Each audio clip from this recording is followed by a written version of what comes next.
So our philanthropy team has been working from home for a little over a month now, and we've been trying to think of some creative ways to connect with supporters of the hospital because we can't actually see you or be with you in person right now. So that's where the idea for these virtual sessions came about, and just being able to show you as supporters of the Barbara Bush Children's Hospital and of Maine Children's Cancer Program, some of the programs that you help support and make happen.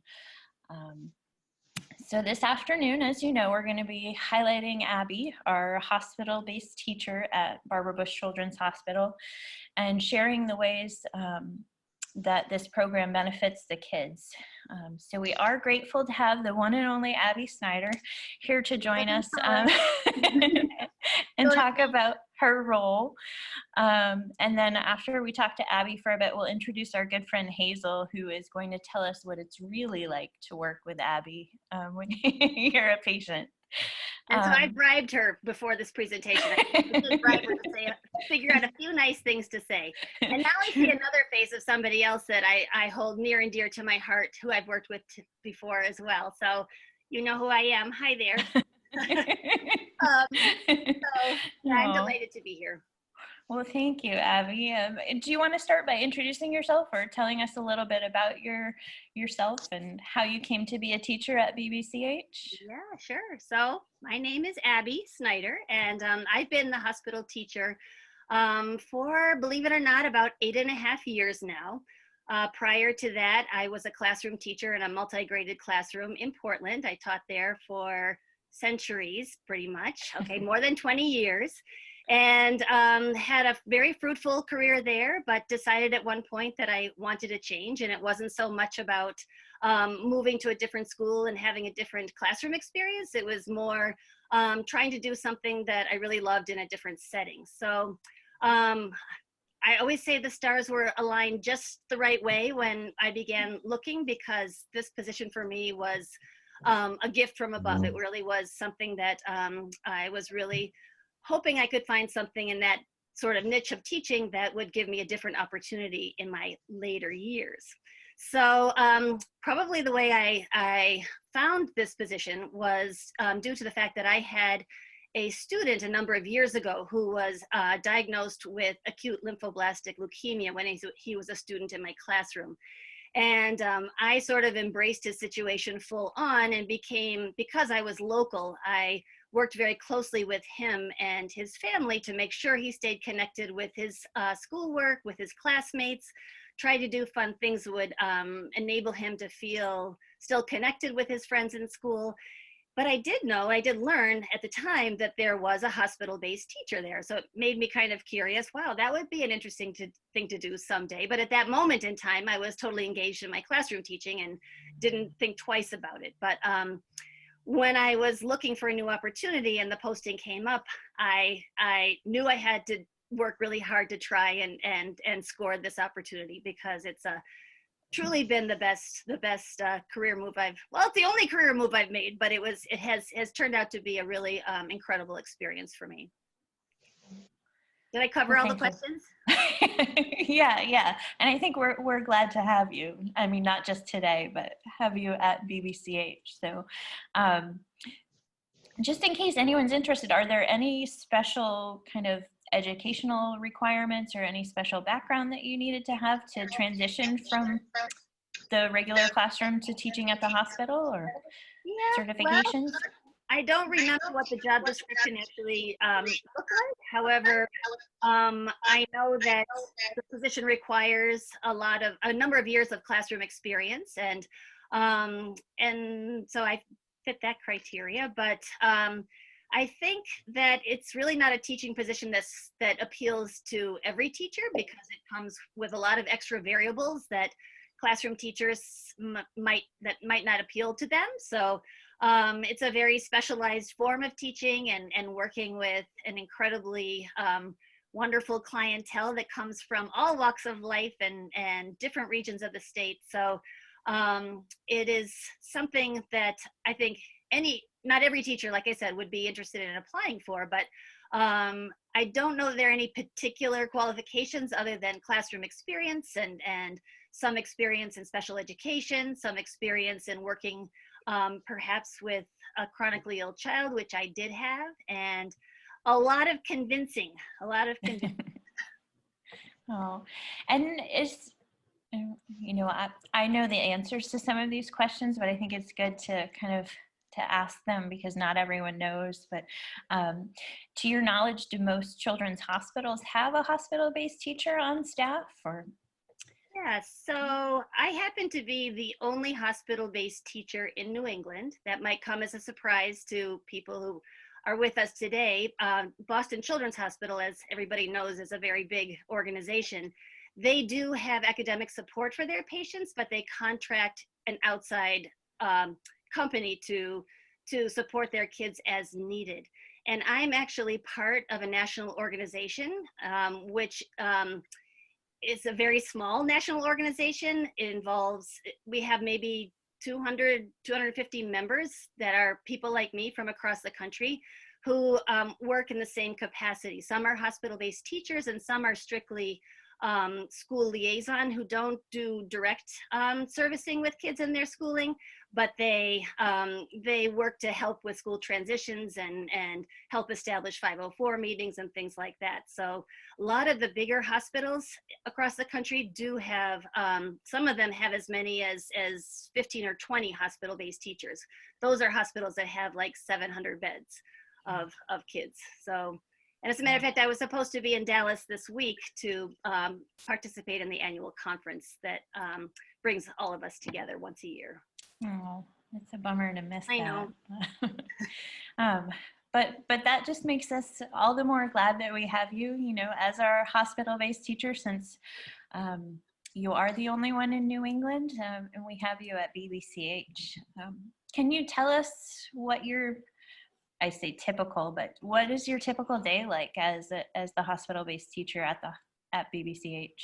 Well, the best thing about the typical day at BBCH is that there are no bells that ring. Okay, there are no groups of children charging in all at once, but I'm responsible for establishing relationships with all school-age patients that are on the unit. And that's defined by any kid that's between the ages of 5 and 18, kids who are in kindergarten through high school.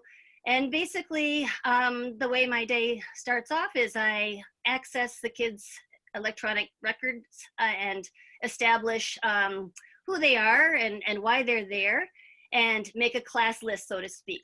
And that class list not only changes every day, it sometimes changes every 5 minutes because there are a lot of different reasons why kids are dumped at the hospital, and a child whose name is on the census at 9 a.m. when I start making my list may be off the census at 9:10 because they're off on a procedure or they've gotten discharged or whatever. So it's constantly fluctuating, but I establish my list and I figure out who I need to get in touch with. And prior to entering a patient room, I ask nursing whether the intervention is viable, because sometimes kids are, to be frank, are simply not well enough to engage and talk about school and the ramifications of being in the hospital and not being in school.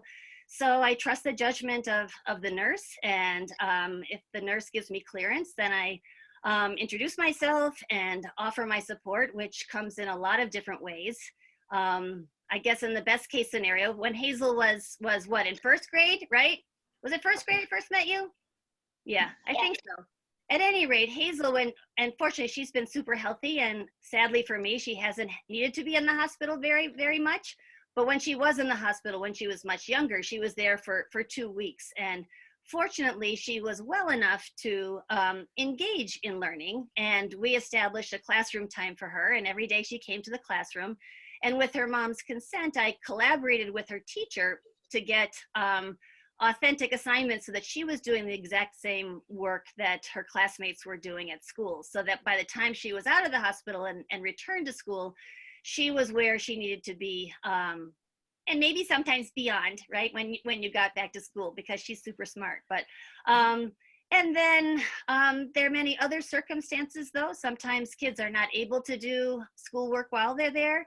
And again, with parental consent, I serve as a liaison between the hospital and the school, saving the families the agony of providing ongoing communication with teachers.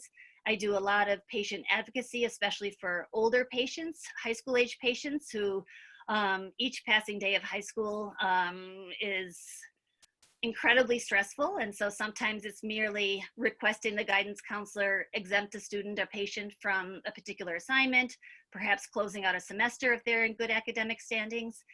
And sometimes it's just about, well, I can't do that right now, or hope, probably not for the near future, but curling up bedside and reading a good story to a patient who's not feeling well at all. So yeah, it's sort of my role is multifaceted, and it keeps me on my toes.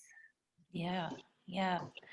Well, and along those same lines, you're working with kids, you know, from kindergarten up through high school seniors, you know, all ages, all specialties. You know, I think if that was me, you know, I would have trouble with some topics like advanced math or I don't know, Latin. Like, what do you do in those cases where they are topics that you're maybe not more familiar with or more comfortable with? It's a whole breadth of knowledge you have to have.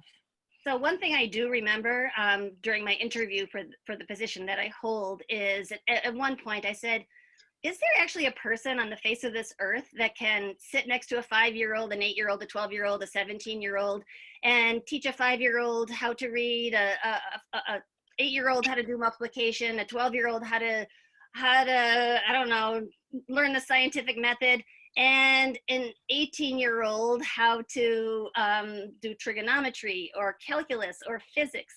And everybody shook their head and they said, no, I don't think that person exists. But fortunately, I have no problem sitting next to a 5-year-old, an 8-year-old, a 12-year-old, or an 18-year-old. I love all the age groups, but I will never pretend that I am accomplished in any of those higher content areas where I really don't have the proficiency. So I have an awesome volunteer who works primarily with high school age patients because he has an incredible math and science brain, even though he was a classics major at an Ivy League college.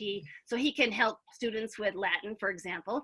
But he comes to my rescue when I have a patient who needs to complete an assignment that I couldn't touch with a 10-foot pole. So without him, I could not service all the patients on the unit, but with his support, I think it's pretty fair to say that that we're able to make sure we meet the needs of all the school age patients there.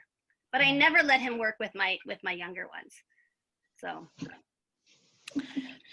And that's one of my favorite things about your classroom too. It's a small space in the hospital, but you've got the table there for the little kids and then the bigger desk for the bigger kids. And you've just got little bits of equipment and stuff for everyone. So it's a good escape for kids who are able to escape from their realities at the hospital.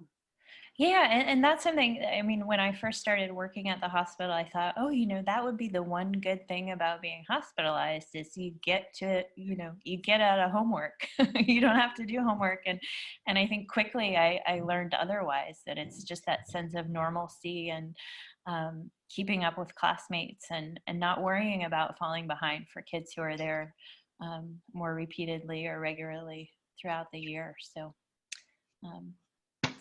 so that makes a difference. But yeah, no, I'm really glad I can provide that normalcy. And even if kids, I mean, because probably it's fair to say the majority of kids say, school's boring, I don't like school, I don't want to go to school. But the reality is that's where their peer group is, and that's where their routines are, and that's where some wonderful learning takes place with great teachers. And now all school age kids across the globe are dealing with learning to adjust to being away from their peers and their teachers. And so we're all getting a taste of what that's like, for sure. Yeah, how has your job changed with COVID-19 and That's a really loaded question, Megan. Yeah, no, I'm sure. Yeah, well, it's had a tremendous impact. I was pretty soon after everything fell apart considered non-essential, so they sent me home. I rushed into my classroom and just kind of gathered as many things as I felt might be useful, not knowing what I would do at home, okay, but things that I thought might offer some creative thinking for myself, and took my plants home and all that stuff and locked the door. And I think that was over a month ago, I think. Yeah. So I am set up to do Zoom sessions with kids, and that has only been mildly successful, only because since this all started, we've had a lot of new admissions who don't know who I am, right? And so these families, not only are they dealing with a hospitalization, and they're dealing with remote learning from their child's home teacher, and then suddenly there's this other remote person who's trying to, you know, have a piece of the cake. And it's just a lot more challenging because much of the success I'm able to have revolves around interpersonal relationships and building trust and establishing yeah, a good strong relationship through interpersonal connection and physical closeness, which is not happening right now. My millennial son also taught me how to be a YouTuber. Okay, I have a YouTube channel, and I'm posting daily videos of mostly silly things that appeal to a broad audience. I mean, because I'm, in theory, my population is, you know, all ages from all different districts. Like, there's no way I could actually teach anything in particular that would be meaningful unless I'm working one-on-one with a kid. So I have a math Monday, and on Tuesdays I do a science experiment from my kitchen. On Wednesday I do Wacky Wednesday and do something really weird. Last week we learned about slugs, okay, of all weird things. And Thursday I usually do something about a cool animal. Friday, so far, something cool about the human body, just sort of general topics. And this week, because it's vacation week, I've been just doing picture book read alouds. So if anybody wants to be entertained by those of you who have heard me read out loud, might just like a little bedtime story.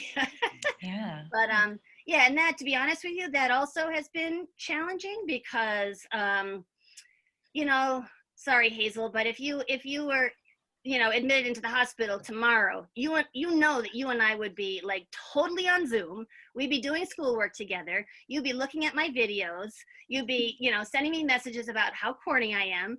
But for a kid who doesn't know me, there's no huge incentive for them to log on to my YouTube channel because yeah, I mean, because there are funny cat videos out there, right? And I don't know, other things on YouTube that are far more interesting than an elderly hospital teacher, you know, sort of mumbling nonsense about, you know, elephants and slugs and whatever. Yeah, so it's been a challenge. It's been a challenge, but I'm doing my best. I'm doing my Yeah. best, and I'm still very committed, of course.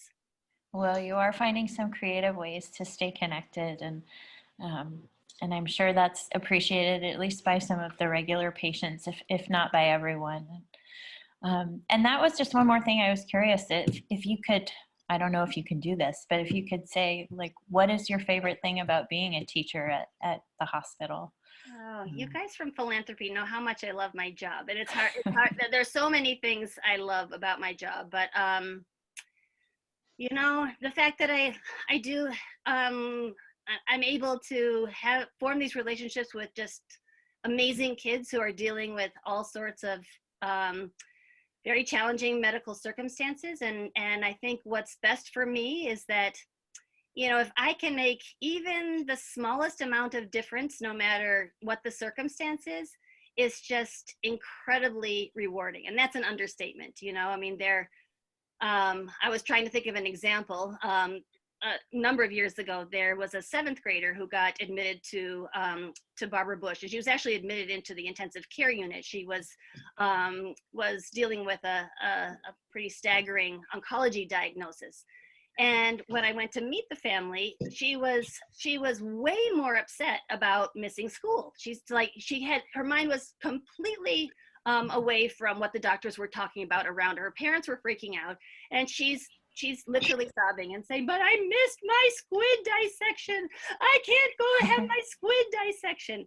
And so the light bulb went off in my head, and I said, "Hey, we can make that happen here." So the next day I dashed down to Harbor Fish and found that they had some squid that I could bring back to the hospital. And thanks to all of the instruments that are available at the hospital, we had ultimately, well, we had one squid that spoiled because she was not well for a couple days, and so that stunk up the refrigerator, and I had to go get a new one. But we had a successful dissection in the hospital, and it just she couldn't have been more elated, and it just gave her peace of mind and allowed her to separate her emotional self from this diagnosis that she endured. And from what I hear, she's doing incredibly well and healthy and out in the real world right now. So that's one example.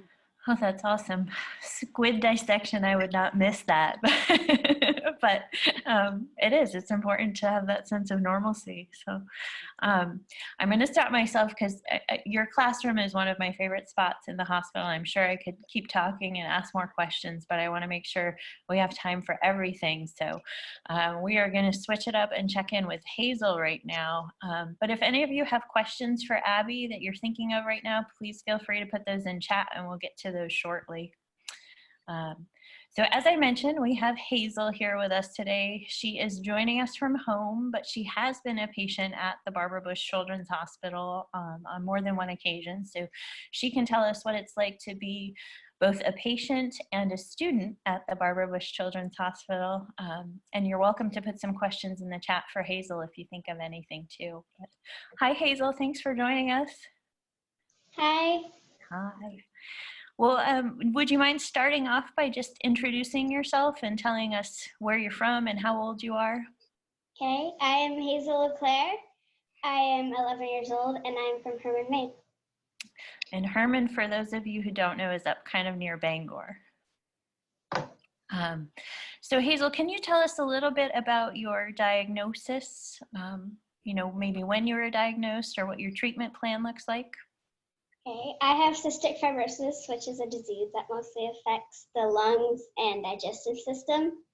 I was 10 days old when the newborn screening test came back and showed that I had CF, which is cystic fibrosis for short. My treatments today and when I was little include like chest percussion, nebulizers, inhalers twice a day, enzymes for digestion, vitamins, and medicines for lung inflammation. That's a lot. Thanks for remembering it all. But I know you've worked with Abby, and I was wondering if you could talk about,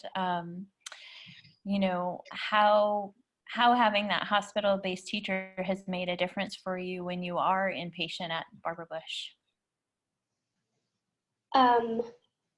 So the first time I was admitted to Barbara Bush, I was in first grade, and I was too scared to go to Mrs. Abby's room. So she came to meet me in my room and invited my mom and I for a tour of her classroom. And she has helped me stay on top of my schoolwork, and she helped me get my driver's license and learn how to blow a bubble. It was a bubble bubble. Wait a minute, your driver's license? You just said you were... When I was in first grade, I had a bike, a little big wheel bike that I would drive around the hospital, and we made a driver's license and laminated it and everything. Oh, very official. Yes. Oh. Well, I know before we officially started this call, you went to get your bookmark, but I was wondering if you happen to have any examples of projects you might have worked on together that you'd be willing to share? At the hospital, we read books. Well, she lent me books and stuff that I could read, and we used lots of paints and art supplies to do. We made Christmas ornaments out of clay, and we hang them on my tree every year. And we made some special visits with people like Slugger's mascot, Slugger. And a police officer came to the classroom with his dog, and it was fun. And we have monkeys together. I should have brought Bobo home. Oh no. Bobo is my classroom mascot. He's also a monkey. So yeah. Bobo writes to Hazel too sometimes. Yes, he does. I have one outside that my mom is getting you sent a picture of Bobo with a card. of his own inside the card. Well, and that's something too. I have heard that you and Abby might be pen pals, and I was wondering if you could tell us about that or how that happened. Well, she used to leave little notes in my hospital room from a secret admirer. And after leaving the hospital, I guess I just missed her a lot and decided to start writing to her from home. And since then, we have become best pen pal friends forever. And we were able to meet up after some of my appointments and squeeze in some visits. Like one time we walked to the Holy Donut, and that was very fun. We got donuts together. So fun. That does sound like fun. I love that you make it a point to visit Abby when you're here just for clinic visits instead of. Hey Hazel, should we tell them how we usually start our letters to each other? I'm not sure where it came from. Oh, yes, Where did it come from? I think I might have one that you said that. I have some in here. Dated.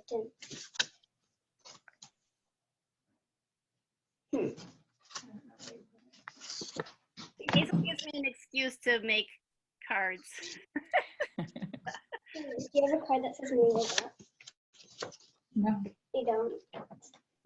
Oh, this one. We always say "Moo" was up in the beginning of our cards, and she was making me a card before with a cow on it saying that. Yeah. So now when we just write regular cards to each other, we say, "Moo, what's up?" Yeah. Oh. Well, did your mom come back with something?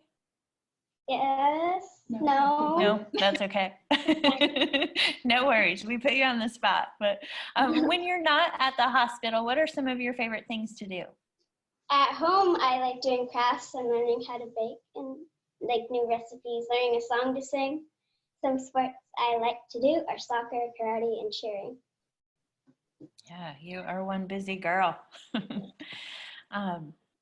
So these programs and services are hospital-based teacher. We've talked to Abby today, and last week we had a couple of our child life specialists join us, and these programs and services are available thanks to generosity of community members, individuals and businesses here.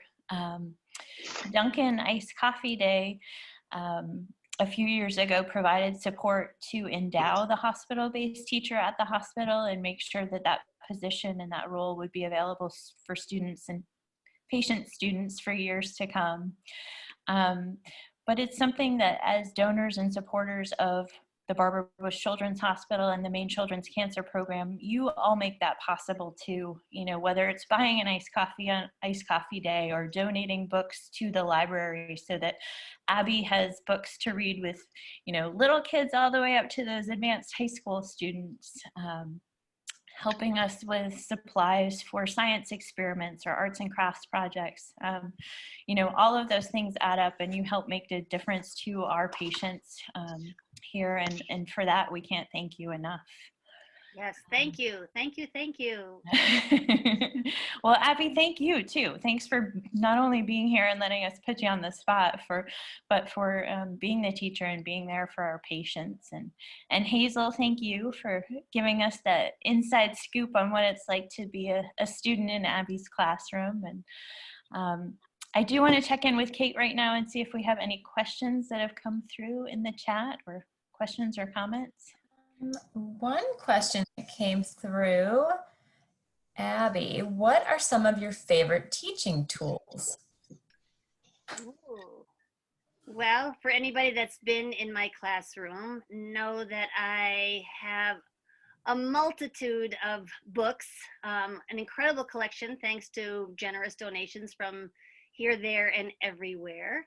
I know Megan did say that there's a lot of artwork in my classroom when everything fails and we can't quite focus on academics.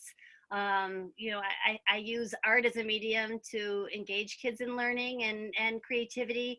I don't know, Hazel, did you ever use the Osmo when you were there? I don't think It's an iPad learning, don't laugh at me, like an application or a thing that has various things that kids can enhance their skills in math and in geography and language and things like that, that tends to be very popular with younger kids if they don't have actual schoolwork available when they come to the hospital. I try and steer away from technology as much as possible when kids are in the classroom, just because they're so inundated with it when they're in their rooms and outside of the hospital as well. So I try and engage with as many hands-on things as I can. Well, it shows. It is a fun classroom to visit. Thank you. Hazel, do you have, I know you talked about artwork and you've shown us some of your artwork. I was curious if you wanted to maybe be an artist or do anything with art when you grow up. Do you know what you want to be when you grow up? I kind of wanted to be a teacher, like an art teacher maybe when I grow up, but Oh. I think that would be a good fit. That would be a really good fit. Oh.